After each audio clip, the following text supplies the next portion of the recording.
Tem uma. Professor Júlio, eu observei então, são 4 grupos, né, no caso de uma sala de aula, né, você tem os 4 grupos.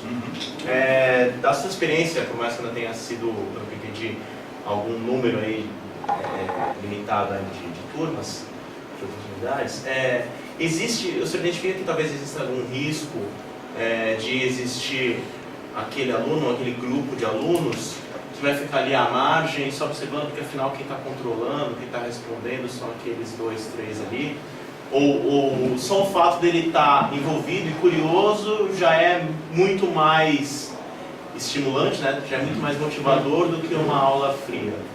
Então, eu não tive ocorrências dessa natureza, de alunos se separarem, ou alunos perderem o contato com a turma.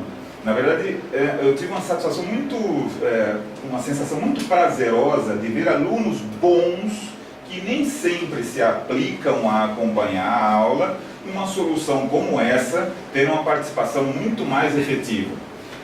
O sistema ele faz uma rotatividade, então cada uma das perguntas é um dos participantes do grupo que vai operar o controle, que vai usar o joystick. Então cada vez o sistema indica quem é que deve fazer o controle. Não exige uma participação aleatória.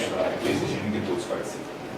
Então, mas aí no caso, essa pessoa que vai clicar a resposta, ele pode conversar com os outros? Isso, pode.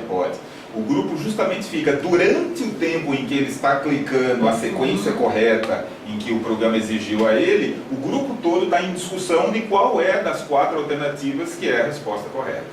Tá, porque isso aí acho que tem um pouco a ver com a pergunta dele, porque sempre tem uma pessoa que se destaca, né, numa classe. Então se ele está no grupo, o cara vai falar assim, fala aqui que tem que responder. Exatamente, Então, é verdade, é uma situação pertinente. Isso talvez fosse chave num questionamento simplesmente escrito, por exemplo, uma prova. Tudo que ele quer é a nota, nada mais do que isso. Mas uma atividade como essa, o desejo, na verdade, de participar, de envolver o grupo é tão grande que eu não tive experiências como essa. Na verdade, a participação foi muito especial. Na sua visão, como que faz um balanço entre o conteúdo tradicional e esse? Eu entendo que você não aplica em todas as aulas, né? Ou aplica?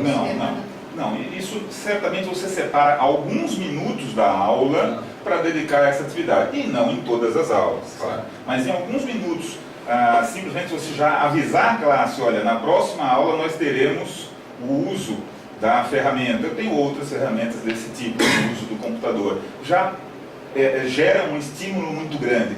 Já gera uma expectativa. A turma já chega na primeira hora perguntando, olha, que horas que a gente vai começar o jogo de perguntas e respostas? Isso causa até interesse para o restante da aula, né? Isso. O interesse até de prestar atenção na aula, porque as perguntas que virão após serão sobre o conteúdo da aula. Legal. Não, faz sentido, porque o sistema de ensino do Ocidente é baseado em coisas de 200 anos atrás. E o que a gente tem visto de digitalização é dar um iPad usando o mesmo conteúdo que ele tem em papel. Aqui, de fato, você está pondo uma dinâmica diferente. Um pouco até o pessoal chama de gamification, né? Que é fazer participar. É bem legal. Duas coisas. Uma coisa que é o conceito de gamificação, né?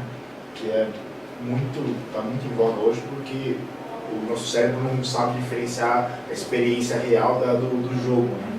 Então, o aprendizado é como se fosse um aprendizado real. Isso é muito bacana. Só ia questionar a questão de plataforma, né? Hoje você faz via um hardware PC normal. Você já chegou a se questionar ou a pensar em fazer um aplicativo de celular, que hoje todo mundo tem um smartphone, para massificar? Sim. Como eu comentei, isso eu considero esse software numa versão beta. Então eu não considero ele em versão comercial. Ele foi testado uma dezena de vezes, mas precisaria ser testado uma quantidade muito maior de vezes para que pudesse ser considerado comercial, para que pudesse ser empacotado e simplesmente distribuído. Porque eu acredito que, talvez desenvolvendo um pouco mais de complexidade, você consegue criar dinâmicas diferentes de gamificação. Cada aluno com seu smartphone. A gente só do joystick, né? Cada um usa o seu celular, o software está lá na nuvem. Bluetooth, conecta todos ali. Manda lá para acho que tem o mobile app, né? Isso aí poderia ser aplicado também em ensino à distância.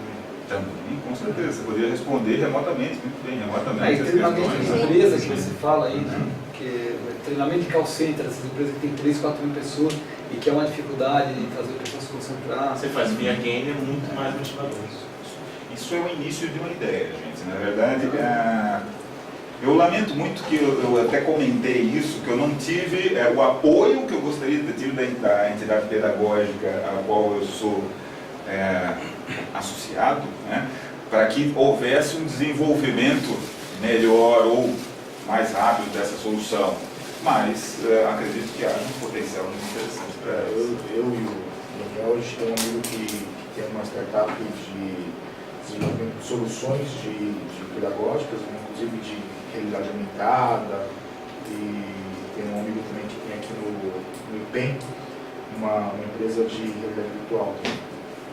Aí não sei se você chegou a pensar em alguma coisa relacionada à aplicação disso, uma realidade aumentada, uma realidade virtual. Não, desse software específico não, mas claro. Eu acho que é um potencial. Sim, o potencial da realidade aumentada, a gente sabe que vai fazer parte da nossa realidade a cada dia de forma mais forte, né? Em poucos anos a realidade aumentada vai fazer parte do nosso cotidiano, a realidade virtual um pouco mais, claro, vai demorar um pouco mais, mas a realidade aumentada vai ser nosso companheiro diário.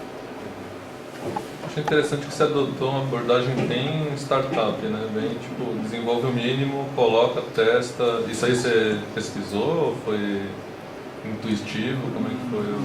Não, foi realmente foi da cabeça. Batendo cabeça. Eu programo com Assembly desde os 13 anos, então eu sou da época que eu mexia em máquinas de fliperama para tornar as máquinas diferentes mais fáceis, mais difíceis, então foi realmente arranhando muito. Mas essa ideia de desenvolver alguma coisa simples para testar e aí ver isso daí foi também de... contar com os recursos que estão à nossa disposição. Eu tentei tornar uma coisa o mais simples possível para que eu pudesse fazer essa demonstração mais facilmente e demonstrar, talvez, para quem visse dessa forma o potencial dela. Legal. Professor, uma dúvida. O senhor disse que dá aula para a parte de tecnologia e logística. A gente sempre comenta aqui, né, a respeito do perfil politécnico, né, que é bastante específico, e acho que, de certa forma, ele abrange um pouco um perfil de pessoa de exatas, né? E a gente, até nos nossos trabalhos, eles tentavam mexer em divulgação, nosso marketing, imagem, etc. A gente fala muito de perfil. O perfil de politécnico é muito competitivo. Eu acredito que de exatas tende a ir para essa linha. O senhor tem experiência para dizer se esse perfil e essa adesão ao game, né, a essa competição, tem o mesmo impacto numa turma mais de humanas, mais biológicas? Olha, é possível que sim. Realmente, é possível que sim. Essa turma, as minhas turmas eram todas de logística. Então não posso te então tem um perfil mais isso, imagina, né? mais de exatas, na verdade. Logística tem caminharia nas exatas. Mas eu acredito que a receptividade na área de humanas fosse ainda mais forte, porque a área de humanas talvez se distancie mais ainda daquele perfil didático tradicional do quadro negro e o professor. Talvez a área de exatas já aceite um pouco mais fácil, né, esse formato, mas a área de humanas eu tenho certeza que não se conforma tão facilmente. Eu particularmente discordo um pouquinho, só porque geralmente o politécnico, o pessoal de exatas e biológicas, talvez um pouco menos, ele é muito cartesiano, né? Ele é muito objetivo. Eu tive a oportunidade de participar da apresentação do portal Alumni USP, na terça-feira, e a USP tem 44 unidades. Eles conseguiram contato com 21 associações de antigos alunos, nenhuma de humanas. Não tem o FEFELESH, tinha da ECA e vamos considerar a FAO. Sim. Então, assim, acho que até a questão de agremiação já é um pouco mais diferente. Porque são questões abertas, eu acho que a pessoa já tem um pouco menos de vínculo com algumas coisas mais concretas. Né? É a minha suspeita. E menos afinidade com o game também, né? E menos afinidade com o game. Teria que ser testado isso com turmas de exatas. Talvez o negócio mais... Isso de game tem, até em gamificação, você tem perfis de jogadores diferentes, né? Não é que as pessoas não gostam de jogos. É que às vezes, tipo, competitividade é um dos perfis de game. Você tem um perfil que é o social, que gosta de jogar para colaborativo, então tem perfis diferentes. talvez explorar isso nesse sentido em Talvez um outros... colaborativo. Um colaborativo, fique mais exatamente. alinhado com... Como também é muito relacionado à geração. Sim. Eu tenho 3 filhas, nenhuma delas gostam de exatas, tá? Mas adoram jogar, com certeza. Eu esqueci do objetivo, né? O objetivo é a pessoa aprender. Isso. Tem a questão do jogo, né? da brincadeira lá, mas pra ele, eu estou aprendendo mais fácil do que eu aprenderia sentado assistindo. Ele é uma motivação. E aí você fala da natural. geração milênio, eles não conseguem ficar parados focados no texto. Então você está escrevendo, ele já viajou, né? Já foi embora. Então aqui você mantém a atenção, porque ele participa, né?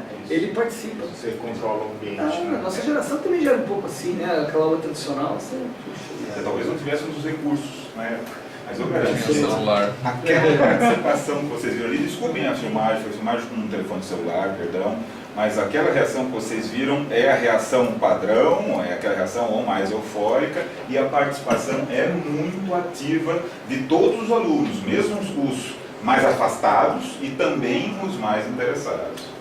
Bueno, um conceito eu achei bem interessante, compartilhando mais um assunto, né? Agora como filho pequeno, né? A gente, né?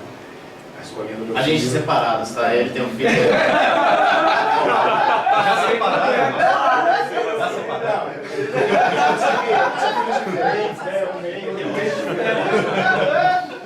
Mas agora a gente está na fase paterna. Calma, cara. Sim. E aí a escola ia mudar a linha pedagógica, né? Porque geralmente a gente tem essa questão de exposição e depois oferecer a situação de aplicação, né? E eles iam mudar para um conceito onde primeiro você vivencia para depois buscar a explicação. Né?